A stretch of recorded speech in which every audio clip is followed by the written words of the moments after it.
Hello. So for Mental Health Awareness Month, I asked people on Instagram what they wanted to see because I didn't really know what I wanted to make for Mental Health Awareness Month, to be honest.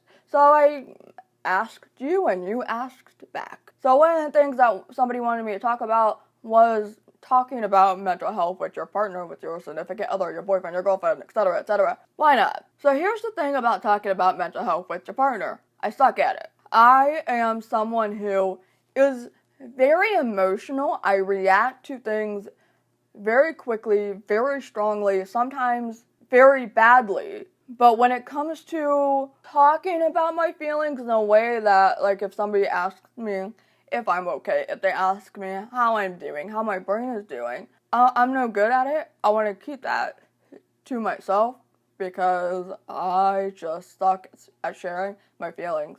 I suck at telling my friends, my partners, if there's something that they're doing that I can't stand. For some reason, I can't tell them. But here's one of the things that I started to realize.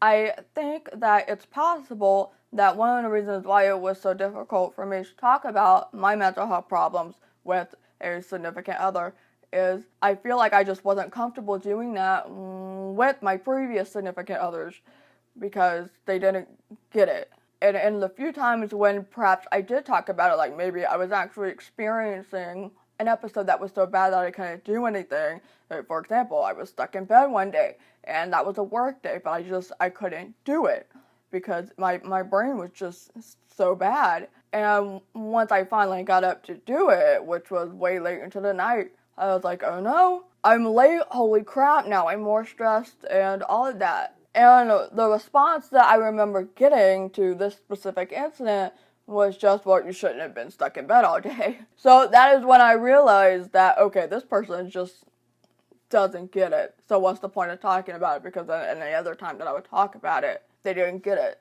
But now I've started to get a little bit better at doing that, get a little bit better at opening up a little bit, not significantly so, but just a smidge, a small amount, because now I have someone who relates, because they go through the exact same thing, and that's glorious. I mean, it's not, like, glorious when people have depression and whatever, but when you feel like nobody else can relate, and then you have somebody to relate with you, it's amazing, because then you can finally talk about it to somebody. At least, like, talking about it to somebody who has a close connection to you, not like somebody like a therapist who doesn't really know you and are talking to you on more, I guess, like a business level, the way I wanted to say this, I don't know. And now because I have someone that can relate a little bit more, or a lot, I'm actually forcing myself to be more open. So when I'm asked, how I'm doing, sometimes I don't necessarily want to talk about it, but baby steps. So when I'm asked about it, I'll reply, yeah, I'm not doing so well. And if there's a why, I explain. And it feels great. Because I hated keeping issues inside. I just hated feeling like I never had anybody that I can really talk about it with. Now, yes, I have friends who I can talk about it with because I have a lot of friends that are depressed, who have depression and, other mental health issues, and we just, rant about it together.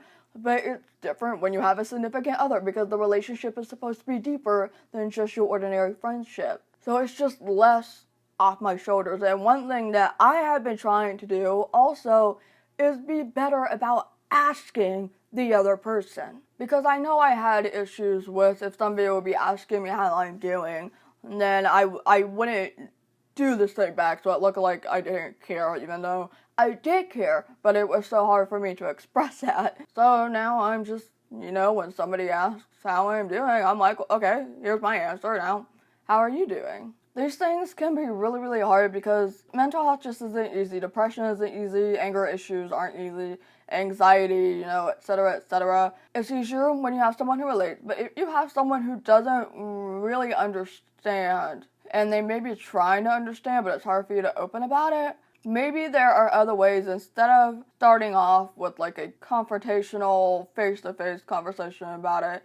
Maybe do something like in writing, like writing a letter and then putting it in an envelope, and then maybe they could read it later. Honestly, I used to do videos about it. I would make a video about it. Instead of actually talking about it, I would make a video about it first, because apparently doing it, talking about it to the public, like to a potential 1,000 plus people, was easier than talking about it to one person who knew me better.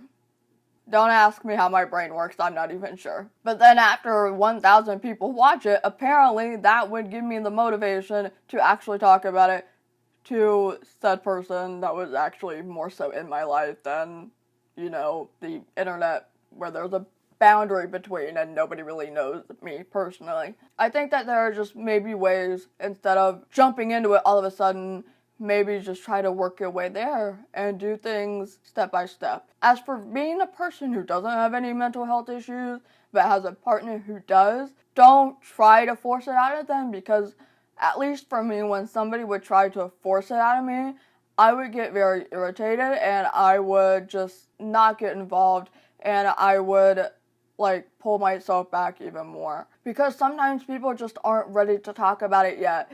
And if they're not ready to talk about it and you're forcing it, it can be a little bit traumatizing. But if you at least, be supportive and be like, hey, you can tell me when you're ready, but just let me know, or I'm just going to let you know that I care about you, that's okay. That's not necessarily pushing and being like, hey, tell me. Because that doesn't work. But yeah, that's just my thoughts on that. I'm not the best at this particular topic because I'm still trying to work on that myself, but hopefully something in this helped you out a little bit. So if you have any suggestions, or if you have any personal experiences, any words of advice, feel free to leave them down in the comments below. But before you go, if you haven't, consider pledging on Patreon. You get to support your favorite creators' work, and you get perks in exchange. So from me, you get music playlists, written content you haven't seen before, pen pal letters. It all depends on what you pledge. And I will see you later. Bye!